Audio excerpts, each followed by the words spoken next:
আমাৰ অসমত ঘৰ পোৱা মানুহৰ সংখ্যা হ'ব 26,11,793টা কিন্তু এই দুইটা এই বছৰ 3,80,000 ঘৰ দিলো অহা বছৰ 3,80,000 ঘৰ দিলো কিন্তু তাৰ পিছতো আমাৰ অসমত আৰু 10-12 লাখ পৰিয়াল থাকি যাব যোনে ঘৰ পাব পৰা নাই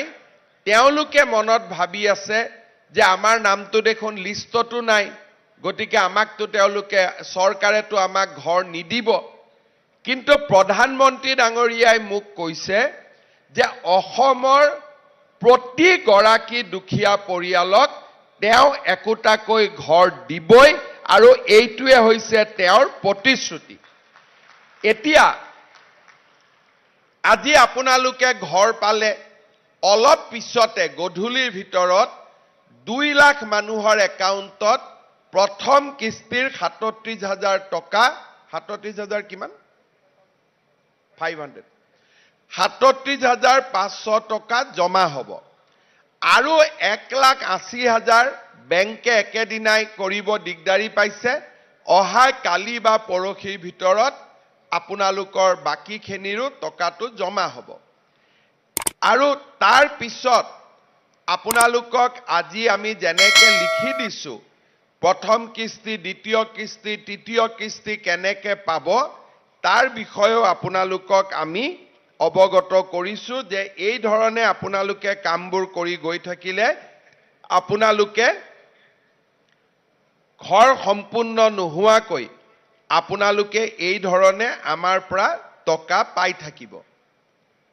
এতিয়া মই আহিব খুজিছো যে এই 26 লাখৰ ভিতৰত যাৰ নাম নাই তেওঁলোকে কেতিয়াও ঘৰ নাপাব নেকি এতিয়া মই আপোনালোকক এটাই কথা ক'ব খুজিছো যে আমি সকলোকে ঘৰ দিব বিচাৰো কেনেকে ঘৰ দিম যোৱা পৰহি দিনাখনৰ পৰা আমি গাঁৱে গাঁৱে গৈ আৰু এবাৰ জিঅ' টেগিংৰ ব্যৱস্থা কৰিছো এইবাৰ এই জিঅ' টেগিংৰ ব্যৱস্থাটো আমি অলপ বেলেগ কৰি কৰিছো যাতে কোনেও জিঅ' টেগিংৰ নামত আপোনালোকৰ পৰা 10,000 15,000 টকা ল'ব নোৱাৰে কোনেও যাতে ঘৰৰ নামত টকা পইচা ল'ব নোৱাৰে এতিয়া মই আমাৰ একা ডাঙৰীয়াক মই জনাম টকা লোৱাৰ কথা কওঁতে সবে হাত চাপৰি মাৰি দিয়ে তাৰ মানে কোনবাই ঘৰৰ নামত টকা বিচাৰে হয় নে নহয় বিচাৰে নে নাই এইটোৱে হৈছে আটাইতকৈ ডাঙৰ কথা আপোনালোকক এইবাৰ আমি এটা WhatsApp নম্বৰ দিম আৰু যোন বেটাই আপোনালোকৰ পৰা টকা বিচাৰিব তাৰে নাম WhatsAppত আপোনালোকে পঠাই দিব হ'বনে আৰু বাকি তাক কি কৰিব লাগে তাৰ ব্যৱস্থাটো মই কৰিম হ'ব